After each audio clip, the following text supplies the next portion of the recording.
What's going on, Rowdy Reptiles? It's your boy Patric Young here for another episode of The Young and the Rowdies. Again, thank you guys so much for all the support.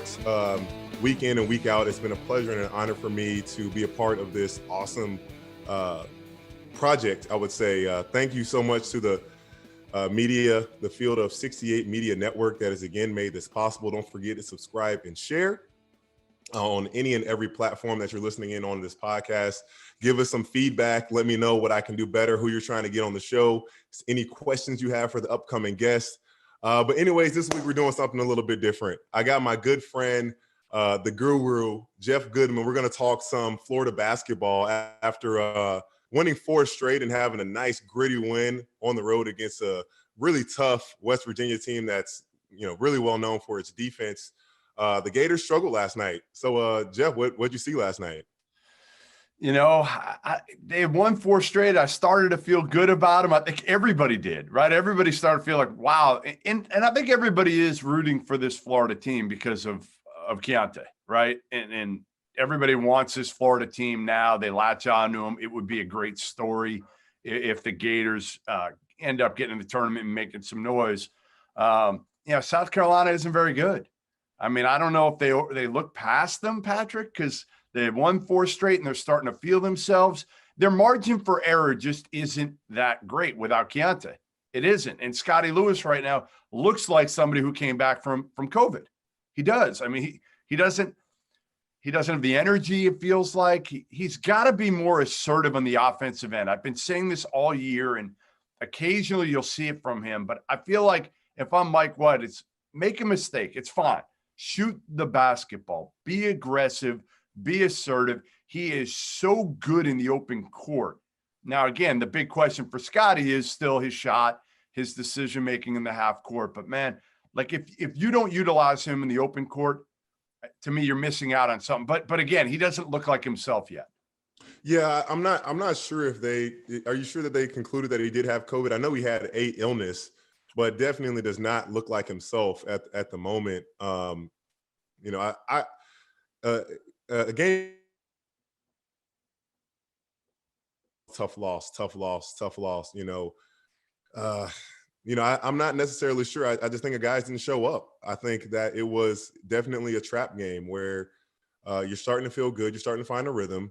You come off a game that means a lot, a game that's going to mean big things coming down the end of the season as far as getting into the tournament. And then, we got this unranked losing record South Carolina team that comes in, they're undersized. And then they beat us on the boards, 43-35, out rebounded. Started the game off extremely slow and took a little bit of a lead going, starting that second half, but just the shooting wasn't there. I think Coach White definitely has to do a better job of getting us some shooters. Having only Noah Locke, which he is a phenomenal shooter, he doesn't do too much else great as far as getting to the basket or creating his own shot. Don't get me wrong, his strength is very strong of being able to shoot it, but he was 6 of 16 on the night. And just overall, the last 5 minutes of that game, I think they had 1 point where they went the last 205 scoreless. That's just something that can't happen. But you can't allow yourself to get into that situation. You can't allow a team to come into your place and lack that energy and be down 10 points to start the game off. That's something that just can't happen. And I know it's hard these days, right? I mean, you've got with everything going on, it's hard for these kids, and you try to make excuses as much as you can for these kids and what they're going through, testing, whether it's every day or 3 times a week. And, you're not allowed to do some of the things. I mean, you can't, some of these guys can't even eat with their teammates. I mean, can't even eat, which is so ridiculous because we know what's happening in the locker room. Like out on the court, they're all spaced out. And then when they go in the locker room, and I've been in these locker rooms, I was there at Mohegan Sun back in November, they're on top of each other. I mean, it's the same without masks on. So it's like all for perception. It's all for perception. That's what it is. But I do think, again, the key for this season, as much as anything, is really being able to engage with these players and figure out ways to push buttons. And I love Florida's staff. I do. I love all those guys. I think they're as high character guys as you can get. But I think that's ultimately they're going to be their biggest shot because they have enough talent to make the NCAA tournament for sure, even without Keontae. But to me, again, it's are you pushing the right buttons to get these guys to play hard? To me, whoever's playing harder this year is more important than ever. And it was important when you played. Forget a pandemic. It was always important. The team that played harder generally had the better, unless you were going up against a team that was just super talented. But there's not a huge disparity between the talent in the SEC this year. There's not. There's no great team. I mean, Alabama looks really good, and they're talented, and they're older and everything. But like most of these teams, you could throw in a hat. LSU's talent, who I think they have next, LSU's talent's probably better than Florida's, but they can't guard a tree. Like you got to guard. Like that's the thing. You got to in this game coming up. You can't be soft. You've got to be tough as crap, and you got to bring it to, like you said, do what you didn't do against South Carolina. You better bring it to LSU right away and absolutely jump out on them right away. Out of reach right now. That loss definitely did not help. I think Alabama, last I checked, was 9-0 in conference play. Pretty difficult to try to catch those guys right now, dropping a game as such. But I want to ask your opinion on this because me being a Jacksonville guy, I'm able to Jacksonville has definitely done a great job of picking up its talent level as far as basketball. Coach Jim Martin is doing a fantastic job along with other programs here. Alex Fudge decided to leave college early or high school early and join LSU, forego his senior year of basketball. And for me, I was like, I get it, but you're not going to play. If you were leaving to go and play, why forego, finish what you started, finish, you let your guys down. They actually had a really good shot of winning a state championship, and he's, phenomenal kid. Why would you want to give up that opportunity to continue to be a kid, to still be a kid in that high school level, and then you're not going to miss any of the preparation. You want to step into the COVID protocols and all this stuff. Right. Like, why is that appealing to, what's your take Patric, on? The only way you're doing that to me is if your high school season is canceled, right? That's the only way you would say, hey, you know what? I'm going to go to college anyway. I'm doing my whole season remote, my year, and our season's canceled. Then if you want to enroll early, I'm all for it at that point. You might as well, get adjusted. But you're not even getting adjusted to college. I mean, honestly, this year's not really college for most. So you're going to go there and like you said, you've got all the COVID protocols anyway. The only thing you're getting a chance to be around your teammates, the coaches, obviously, strength coach. That'll be important for Alex probably. But ultimately, enjoy your senior season with your friends. Yeah, I couldn't imagine doing that, especially being a top recruited guy and then coming out of Providence and just being like, well, guys, we got this great record and a shot, but Coach Donovan wants me to come early, so I'm going to come and just train and practice and not play. And I'm like, man, this kid better be one and done. I'm like, he better be one and done, because I would just feel so much regret as far as letting my high school guys down. You don't get an opportunity to do that. And your buddies, just hanging with your buddies and graduating with your boys. Like, it just, again, I think football has ruined it to some degree, Pat. I think football, they do it all the time now. So now with basketball, they're starting to do it. And honestly, you're seeing most of these kids that reclassify. Devin Askew at Kentucky. Primo's been pretty good at Alabama, but most of them aren't ready. They're not ready to play. Villanova just had one do the same thing this year. But I think, if I'm correct, I think his senior season was scrapped up in the Northeast. So it's a little bit different. Right. Hey, I want to hit you with something. So, because I don't know if you've talked about this in your pod or not, your career right now. And I want to hit you with a couple questions of like all the places you've been. All right. Okay. You've been to a bunch of places. I love traveling overseas. I love it. Like, this is killing me last summer that we couldn't go anywhere. My wife and daughter, we've done Italy a couple times. We've done Greece. Spain, you name it. And I love it. I love it. What's your favorite place that you've been, your favorite country, your favorite city, and why? I feel like I have to be careful because I have friends that are listening and they're like, they're overseas. So I don't want to, disappoint any Olympiacos fans or Yep. wherever but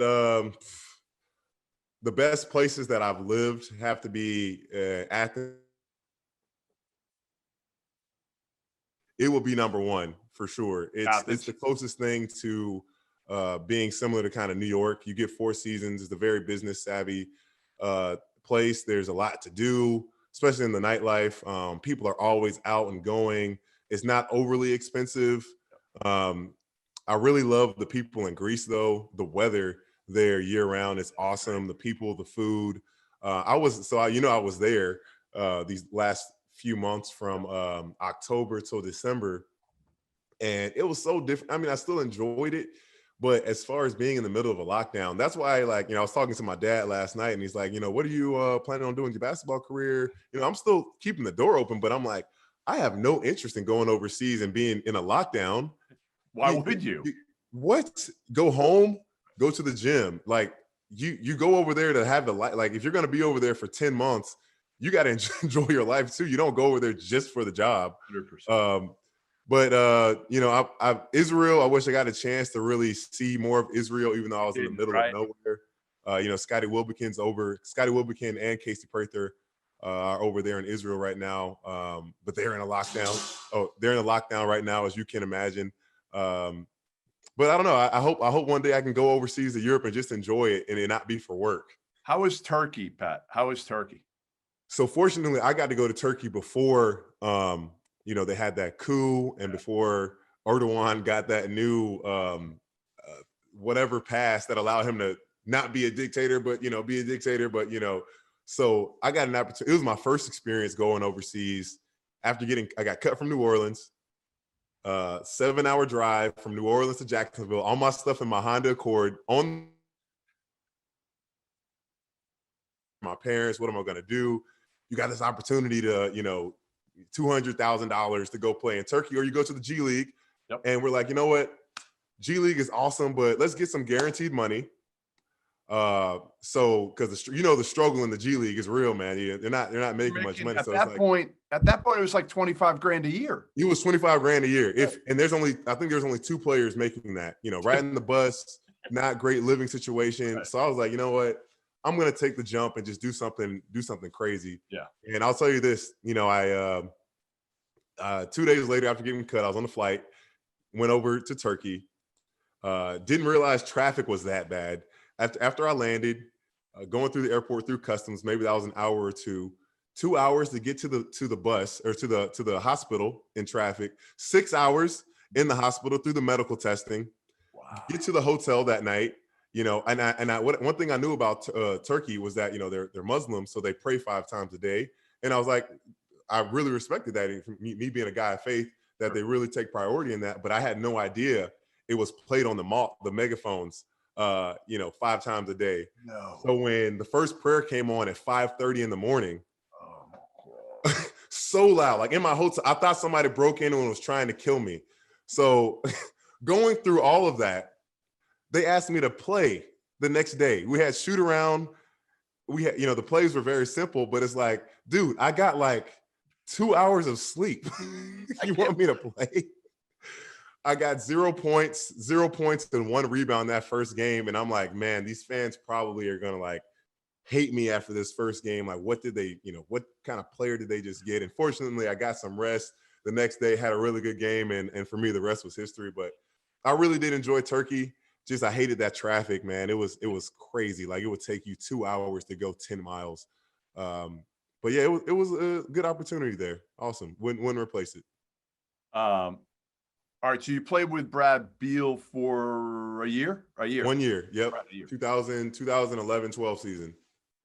It's funny, when Beal was drafted, he was drafted behind Michael Kidd-Gilchrist. Isn't that crazy?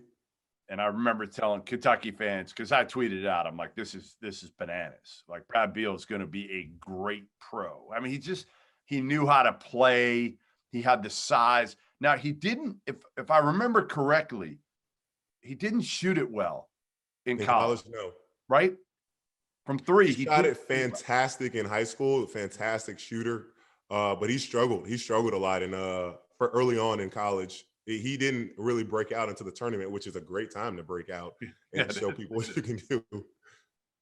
What's your favorite Brad Beal story playing with him? Because he was kind of a chill dude to me when I dealt with him. Are you surprised? Go with your favorite Brad Beal story first. Okay. Brad was pretty chill guy. He just came in with his hard hat on. Like I don't know if he necessarily knew from the beginning that he was going to go one and done. I think it was a really tough decision for him to decide to leave after probably speaking with Coach Donovan and others. But I remember when Brad came back after he got drafted and he came back to college to work out with us and the guys, and goodness gracious, the NBA did from, not saying that he was struggling, but, as far as his level to the rest of the guys, the guards that we had at the time, it wasn't too far off when he was in college. Everyone was competitive, but he came in that year after, he was dunking on everybody. Nobody could stop him. I'm like, yo. What happened? I was like, Brad, why didn't we get that last year, bro? Come on, man. We would have for sure beat Louisville if we had that. But yeah, man, I just really hope the best for him and that the situation, it's a guy that's doing what he loves, struggles so much with winning. Yeah. And I hope somehow in his career that can turn around. Yeah, I mean, listen, the thing with these days is if you don't like where you're at, and you've got leverage, which players do in the NBA, you just say, I don't want to be here anymore. And eventually they're going to move you. And I think, it'll be interesting to see if that's where it gets to. Right now it's him and Russell Westbrook instead of him and John Wall. And there's a little bit of a novelty, but ultimately, and I love their GM, Tommy Shepard. I've known him for forever. Great dude, works hard. He'll try to get talent there, but right. Again, you're hamstrung a little bit with the contracts and everything like that. And isn't that a double on top? These guys, you got to get paid, and then it's almost like shooting yourself in the foot because you want to get maxed out. Right. And you deserve that money. Don't get me wrong. Like that's the way that it works in the NBA. You're a superstar, get superstar money, but it cripples you when it comes to building a team and to compete. And, I saw the stat the other day. I think they're like 0-10 when he scores 40 or more points. Wow. Something ridiculous like that. I was like, wow. So I got another, you got to get me, I need a good, I've known Eric Murphy since he was like 14. All right. Like, I think I was the first one to ever write a word about Eric Murphy. Saw him when he was at St. Mark's. I know all three of the Murphy brothers well. And you got to give me something good on Murph. And we got to get Murph on the pod at some point. Oh, yeah, for sure. I wish you would have given me a heads up on Murph because my brain just goes, I think about Murph. There's so much. I had 3 years with Eric Murphy. We lived together for 2. We lived together my sophomore and junior year. We lived together. What was he like? What was he like to live with? Oh, he was so chill, man. Eric was so chill. He just stayed in his room. He didn't really do much there. At the same time, I think we both watched How I Met Your Mother when that was coming out as well. Gosh, my favorite Eric Murphy story. I remember one practice, Eric, he didn't come in with like a great attitude. Not say great attitude, just one of those days where you're just like, just trying to go through the motions. And I was, I was ready to go that practice, and I dove for a loose ball in practice, and he was just trying to pull a little Cam Newton. The ball's loose, didn't really try to dive on it or get it. So I didn't on purpose, but I like hit his ankle. And he came up hobbling a little bit, and Coach Donovan was, got after him. Just like, if you would have came here ready to practice today, you wouldn't be hurting right now. Just one of those things. But, Murph was a warrior. I love playing with that guy. I think it was tough for him to find his role early on as being a non-athletic. What I love about Eric is that he is so brutally honest with himself about not being athletic. Yes. Just like because he and I last summer, or not last summer, January, February, we were doing rehab together at OSMI. It's a physical therapy place in Gainesville. And our physical therapist was always like, yeah, man, you as an explosive athlete, you should be able to do that. He's like, yo, I am not explosive. This is about as high as I could jump before I got hurt. So like, I'm pretty much close to like being ready to play. Just the way that he says stuff, man, I love that guy to death. And just so happy to see he's playing ball again, because he had some hip issues as well. And but him and his family, they're fantastic. I love those people. All right, so going back to the Gators, we'll finish with the Gators here.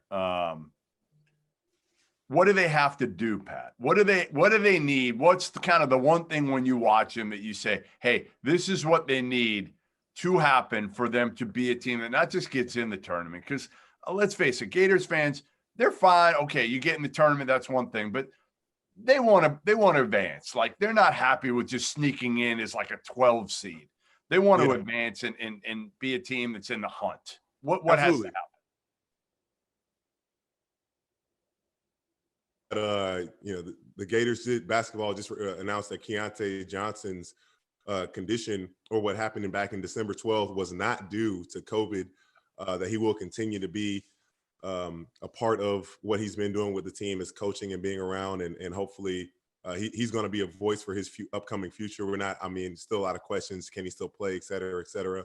I can all see that void of him not being there, that the team is missing. It has been awesome seeing Trey Mann come out of nowhere. Not say come out of nowhere, but it's just awesome to see how 1 year of difference can, and that's what you want to see happen with these guys. They come to college, they get better, they improve, and then you hope that they can go on to the NBA and do the same. But as of right now, Jeff, it's tough to be a consistently great team, especially in this time. It's going to take a lot of mental fortitude. I think, as you said earlier, this coaching staff, I got a chance to be around them. They do a fantastic job of just being so encouraging and pushing these guys, holding them accountable. They make them, whenever they get upset, they make the guys drop and do quick 5 push-ups.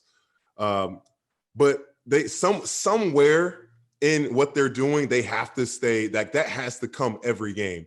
Whether it's going to be Colin Castleton and Omar bringing that consistency, they can't get out rebounded by an undersized team. Their up and down press defense, whatever their identity is, that has to be something that they're bringing consistently. And you can't have that. You can't, as the great Billy Donovan would say, human nature. You can't allow drop the H, human nature. You can't allow human nature to bite in and get you away from doing what your identity is. So I'm not exactly sure what that one thing is. I know Coach White is pushing those guys every day. They're facing so much adversity with everything that's going on as far as health, just dealing with COVID. Life outside of the court's not the same. Just got to push through. Life is hard. Life isn't fair. You got to just grit down, control what you can control, and push forward. And hopefully they can figure that out. Can't drop anymore. They can drop some more, but not any big ones. We got to make this tournament. We got to. Well, you got to make the tournament, and you better avoid the 8-9 game, because the last thing you want to see in the second game is Gonzaga or Baylor. Like, those are the two teams you don't want to see at any cost. Like, just avoid them. And to be honest, you look around and you're like, okay, whether Villanova was the number 3 team in the country, they just lost to St. John's at home. Now, they had a 27-day layoff not that long ago, so I don't think they're back to what they were. Actually, that's a good question for you. Okay, so because you've had injuries, if you're out for 2 weeks, if you're out for 14 days, Pat, and you can't really do much, maybe you can do some 1-0 stuff, but you can't practice. How long do you think it takes before you get back to 100%? What type of injury, or as far as, let's say it's just COVID. Let's say it's not an injury. It's just literally you're kind of not necessarily. Some schools are locking their kids in their rooms and they can't do Right. anything. Other schools, you're able to go and work out 1-0, maybe Right. with one assistant coach rebounding Right. for you or whatever. Well, I got a chance. It's great that you mentioned that, to actually talk to Anthony DeRuggi, that's with the Gators right now. He had COVID earlier and started coming back into the season, and he was like, "Bro, it's unbelievable that your wind is completely different." And I had COVID myself, and I know, like, even after I passed through the symptoms, that shortness of breath and that conditioning is something that really is gone. Let alone basketball timing. A lot of these guys probably are not necessarily touching the ball when they're out. Yep. So,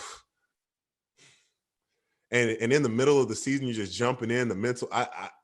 If you can actually even find your rhythm in the middle of the season, it might take some time. After being out with COVID, You not believe every playing. day off is you need one day back to get, like, if you're off for 14, you need 14 days before you're back to 100%. Does that sound right or no? I think that sounds, in theory, it sounds like it could work out. But as we see with COVID, it is affecting everybody so differently. I would like that to be the case, but that's tough. That's a tough one, Jeff. I'm not sure. It could take a month for these guys to find that. It could take a month for somebody to find their rhythm. Yeah, I do think it's different. I do think the other thing for Florida fans to understand is, again, other than Gonzaga and Baylor, and I started to say this a minute ago, there's not too many teams that can't be beaten on a given night, whether it's Iowa, whether it's Villanova. We saw Houston lose last night to East Carolina. I mean, East Carolina, they stink. Wow. Now, part of it is, again, the mental part, right? The mental part of all this is really important. And that's where, to me, if you're Florida, if you're Mike White and the staff, you're working on that as much as anything else. Because you've got talent on this team. Even without Keontae, they've got talent. They got to get Scotty back to being Scotty, in my opinion. Yeah, they definitely need him to step up some kind of way. We're not exactly sure what he's feeling coming back from that illness, but definitely the mental part right now, you got to make it fun for these guys too, because they are for sure pushing through as best they can. They're 18 to 22-year-old kids trying to enjoy this game and their college experience, and they're not getting to really enjoy the other parts of being in college as you normally would. So that's definitely wearing and tearing on these guys. So we got to give these guys some slack as far as stepping in and not necessarily always being there, or maybe experiencing COVID fatigue in a different way. I'm not having to stay in my dorm room and this and that and wear a mask everywhere, wear a mask on the sideline. That's right. We're, like you just said, we just beat West Virginia and we're celebrating, we're hugging each other, we're throwing water on each other, we're screaming and hugging, and then we got to sit spaced out on the bench and mask on. I don't get it. It's all, like you said, perception. It's all for show. It's all for show. Well, listen, hey, continue to do a great job. I'm so glad we brought you on, because it's funny. And for people that don't know this, Pat had to pretty much convince me that he could pull this off overseas. I was very reluctant to bring you on because I was just like, it's hard with the time change, and right. You were hurt at the time, so it was a little bit easier from that perspective. But man, you have crushed it. I know I've told you this off camera, but I'll tell you this on camera too. You have a very, very, very, very bright future in this business, and whenever you choose to end your playing career, and I hope it's on your own terms. Right. You'll be great at this. You already are. So I appreciate you having me on. And continue to do this. And I hope it's been fun for you. I hope it's been fun for everybody that listens and watches you. And I know down the stretch here, you're going to have some good guests on. We're trying to get Chandler Parsons. Chandler's still kind of in a little bit of a holding pattern right now. We will get him at some point. We will get Chandler. Right? We will get Chandler. Yeah, it's been an honor, man. I didn't know exactly what to expect, but just I remember exactly where I was at when we made that phone call. I was in Greece at a little outside restaurant, and then when we had the call, I stepped out, so we started talking about it, and then my brain just started like putting together how big the podcast can get and where it was going. And it's been awesome, man. It's been above my expectations. I'm thankful that getting this chance to connect with you and follow your shoes, and who knows where it can go. But yeah, thank you again. You got it, my man. We'll talk soon. That was Jeff Goodman, my good friend covering college basketball. If you need to know anything that's going on in the sports world, you can always trust his opinion. He knows what's going on better than just about anyone else in the game. So grateful to have him on as my guest of the Young and the Rowdies. Please share and subscribe. Next week, we will get back to our regularly scheduled program, trying to get Casey Prather, Adrian Moss, and Kerry Blackshear Jr. on here soon. But anyways, thank you guys so much. Please remember to subscribe and share. Gator Nation, stay rowdy.